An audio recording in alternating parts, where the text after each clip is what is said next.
Hello Year 5. I'm going to read you a short story from the book Britannia, 100 Great Stories from British History.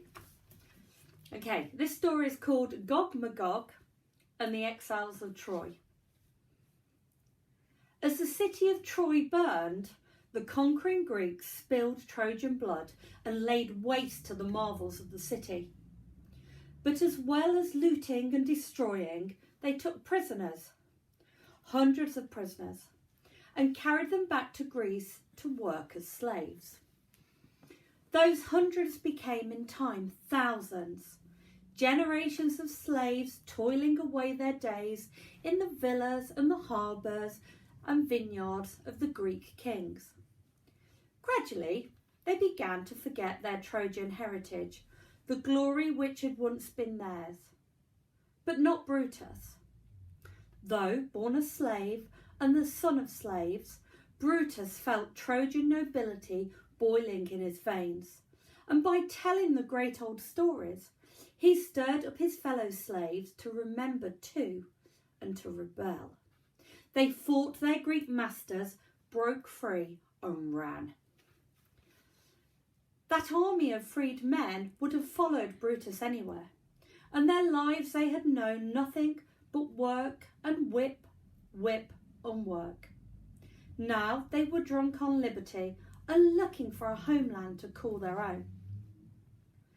Over mountains and plains and wintry wastes of sea, Brutus led his Trojans until they came to the Isle of Albion, walled with white cliffs, and they set their heart on owning it.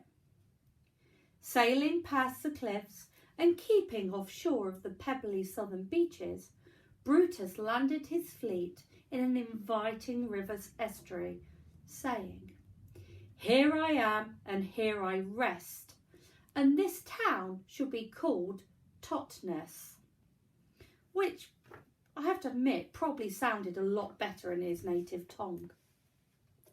So, what if this place were peopled by giants with heads like haystacks and fists like club hammers? Nothing but slavery held any fear for Brutus's men. They were warriors with warrior blood in their veins, whereas the giants were merely big with very few brains for all the size of their heads.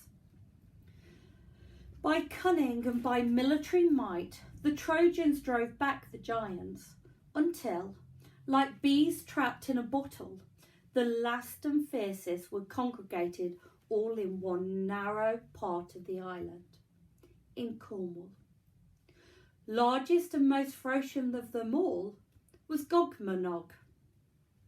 His temper was as hot as lava, and his belch as loud as erupting volcanoes, and he stamped so hard that the Cornish rocks under him were compressed to shiny tin. Though they had been felling giants like so many trees, even the fearless Trojans swallowed hard at the sight of Gogmagog dancing on the Cornish hills, wielding his blunt stone hammer, singing out bloodthirsty recipes for a Trojan pie. Now in those days, battles were not a scrimmaging scrum of punches and blows, and the victory going to the only men left standing. Lone champions did battle on behalf of their armies, but who could wrestle Gogmagog and live? Only Karenia was willing to try. "I'm ready," he cried, stripping off his armour, rolling up his sleeves. "I will fight him." Brutus's army gave a low groan at the thought of their finest general, hero of many a battle, dying in his second best tunic, neck broken by a grinning gargoyle of a giant. But the message went out, shouted in at every cave door and down every rabbit hole. "Karenia will fight Gogmagog if he dares to show himself." As the sun rose next day, high on a headland, like a lighthouse signalling danger, a dark shape loomed up against the brightness of the sky. Gogmagog. The giant picked up a cow and ate it, throwing the bones into the wind so that they scattered among the ranks of the Trojans. "Send out your man," he said, "or leave this island to me and mine." He made Karenia look like a seedling beside a giant oak. But Karenia was quick and nimble. By the time Gogmagog had raised his fist to crush him, Karenia was shinning up the thongs of the giant's sandals, clambering up his tunic, swinging from his beard. And Karenia was strong too. He could twist the hairs in the giant's ears so that tears sprang from his eyes, and when he butted his head against the bridge of the giant's nose, Gogmagog's purple eyes spun. Karenia was light on his feet and knew how to throw an opponent off balance or trip him from behind. Karenia swarmed all over Gogmagog, wearying him with bruises, rattling him with laughter. All day they wrestled, while the bright sea winked and the seagulls screamed with excitement, and the grass wore thin on the headland. All Cornwall shook, so that its smooth coastlines were made jagged by cliff falls into the sunny sea. But as the sun itself grew weary and dropped down the westerly sky, Gogmagog caught hold of Karenia and whirled him around in the air. "Fall into the sea and be lost, you bird dropping, you pebble, you raindrop," he bellowed, and threw Karenia towards the sea. Only by clinging to the grass with the tips of his fingers did Karenia save himself from plunging over the cliff edge, and as he hung there over the deadly drop, Gogmagog put his fists on his hips and laughed.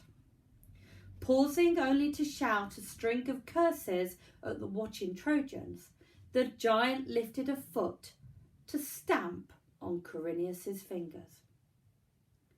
But at the last moment, Karenia swung sideways, snatching hold of a thorn bush, and Gogmagog's foot broke off the cliff's edge, so that he pitched, bellowing and tumbling, heels over howling head, down into the sea below. Thus Karenia won for himself the title Dominion of Cornwall, and Brutus's Trojans the whole realm of Albion. The smaller female giants, creeping out from their homes in the caves and potholes and the mouldy boles of ancient trees, pleaded for their lives, and the Trojans, lonely for wives, married them, and bred a race of hard-working, deep-digging, tall-telling sons. See you tomorrow, Year 5.